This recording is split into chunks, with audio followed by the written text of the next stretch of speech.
Hello friends, today we are going to do a legend of the Northland. इसको करने से पहले मैं आपको सबसे पहले इससे रिलेटेड कुछ जो वर्ड मीनिंग्स आपकी बुक में दिए हैं या जो पोएम का डिस्क्रिप्शन भी आपको दिया है वो आपको करवाना चाहूँगी। सो देखो, इस पोएम के बारे में बताया है that it is a ballad. Now what is a ballad? Ballad basically एक स्टोरी है जो सॉन्ग के फॉर्म में नरेट की जाती है। So it's a story narrated in form of a song, right? So ballad is a song narrating a story. तो basically इसको नरेट किया जाता है एक सॉन्ग के फॉर्म में, गाया जाता है इसको एक सॉन्ग के फॉर्म में, but it is a story. ठीक है।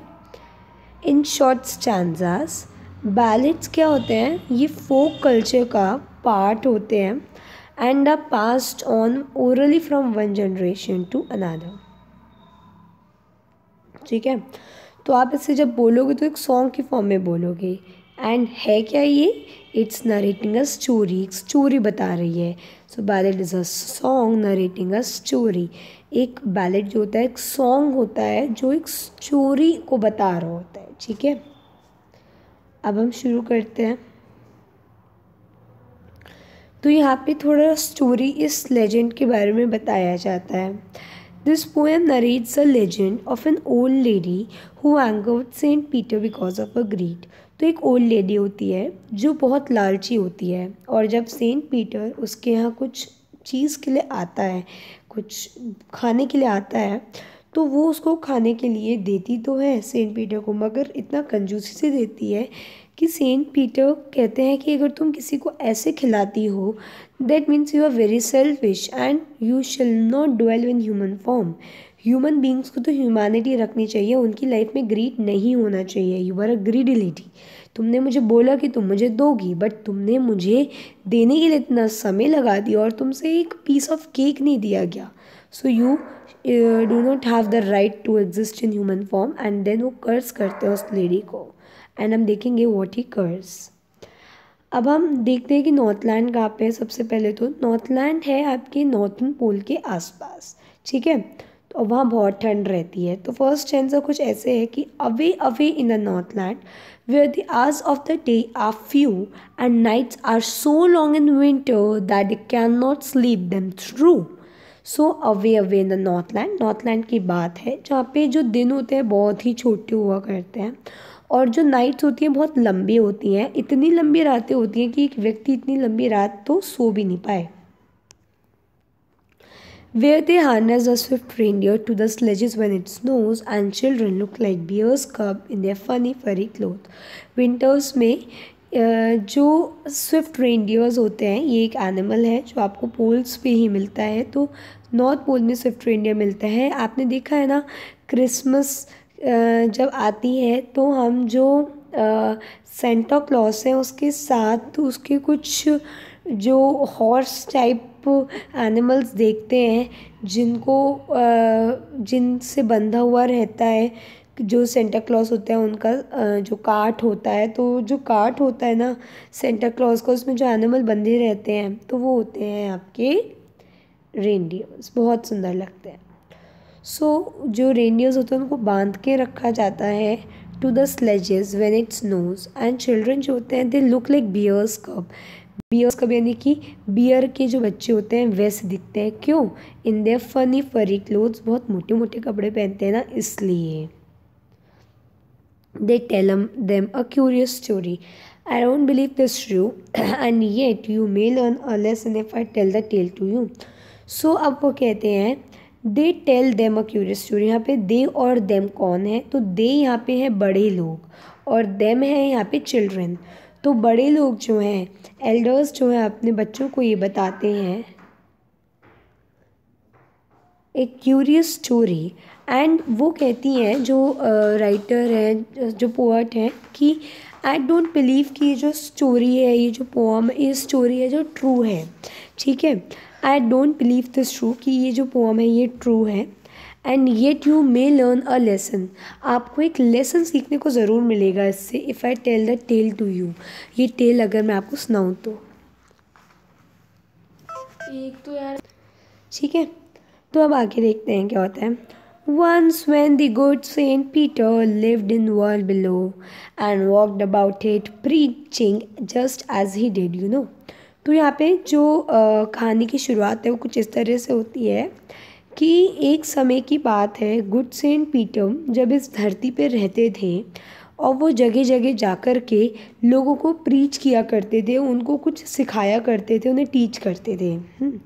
और just as he did, you know, यानी कि तो हर सेंट पीटर की, हर क्रिस्ट को मानने वाले या हर ईश्वर को मानने वाले व्यक्ति की आदत होती ही है कि वो हर जगह जाकर कुछ अच्छी चीज़ें सिखाते हैं, है ना।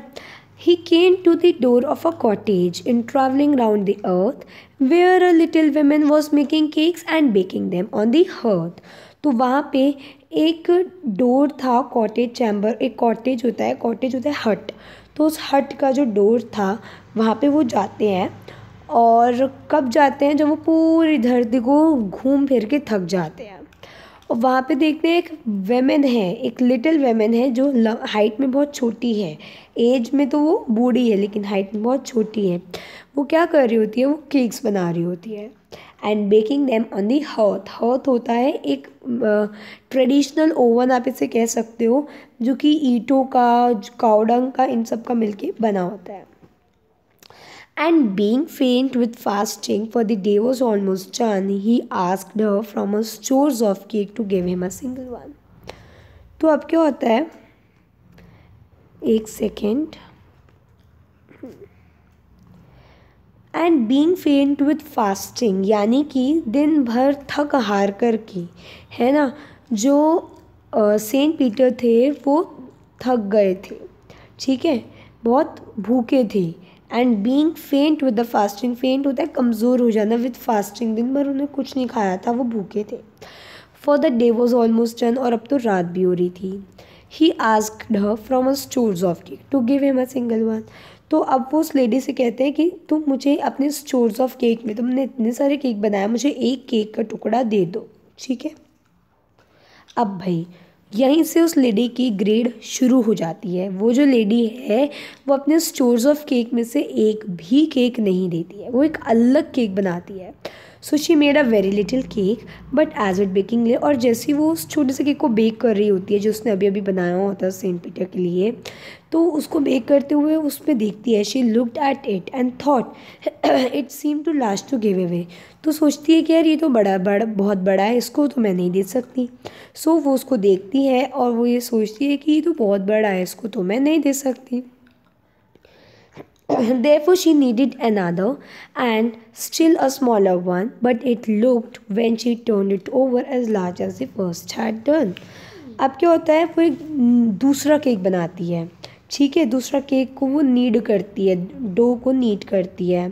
एंड जब उसे बेक कर रही होती है तो देखती है कि यार ये जो है ये तो सेम लग रहा है मुझको जो पहले वाले से, है ना।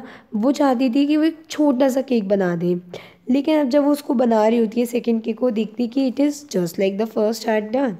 सो अब वो उसको भी अलग रख देती है। Then she took a tiny scrap of dough and rolled it flat and baked it thin as a wafer, but she can't part with that. And अब वो एक बहुत छोटा सा टिनी स्क्रैप ऑफ डो लेती है, छोटा सा डो का हिस्सा लेती है, एंड देन उसको रोल करती है, और वो एक बहुत पतला सा, थिन एज अ वेफर, इतना पतला सा केक वो बेक करती है। और जैसे उसको वो बेक कर रही होती है वो देखती है यार ये भी नहीं, ये तो इनफ है, ये भी नहीं।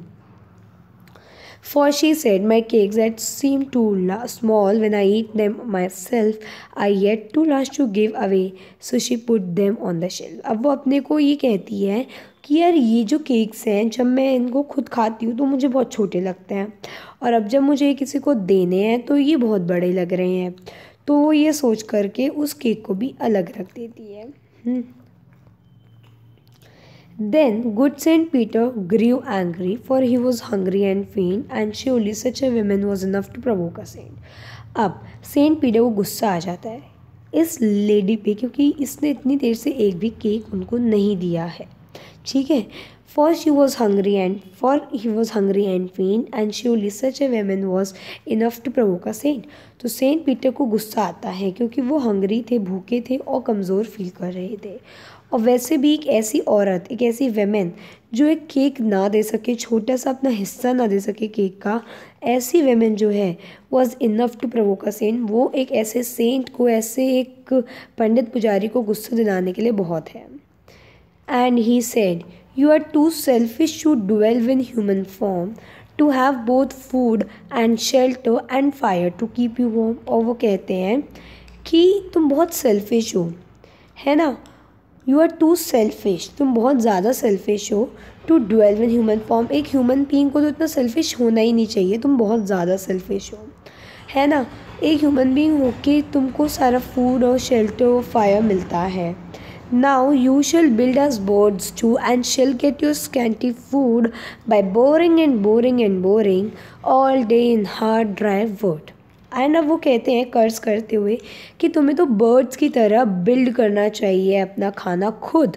And shall get your scanty food, अपना थोड़ा बहुत खाना तुम्हें कैसे मिलेगा, मेहनत करने के बाद। By boring and boring and boring all day in the hard dry wood, दिन भर हार्ड ड्राई वुड को तुम जब बोर करती जाओगी, जब उसमें अपनी बीक से चोंच मारती जाओगी, मेहनत करती जाओगी, तुम्हें थोड़ा थोड़ा खाने को मिलेगा। Then up she went through the chimney, never speaking a word, and out of the top flew a woodpecker, for she was changed to a bird. अब क्या होता है? Then up she went through the chimney. अब chimney से वो उड़ती हुई जाती, अब वो क्या होता है, चिमनी में जाती है, मतलब किचन में जाती है, और नेवर स्पीकिंग अ वर्ड, एक शब्द नहीं बोलती। एंड ऊपर से ही चिमनी के उड़ती है एक woodpecker, for she was change to a bird. तो मतलब जैसे कि, है ना, मैं आपको ड्रॉ नहीं कर सकती अभी, चलो कोई बात नहीं, आपको समझ आ गया ना। मतलब वो किचन में जाती है, किचन में जब वो जाती है तो किचन में क्या होती है, चिमनी होती है, वो चिमनी के अंदर घुस जाती है, और चिमनी के बाहर कौन निकलती है, एक बर्ड निकलती है, क्योंकि वो एक बर्ड में परिवर्तित हो गई थी।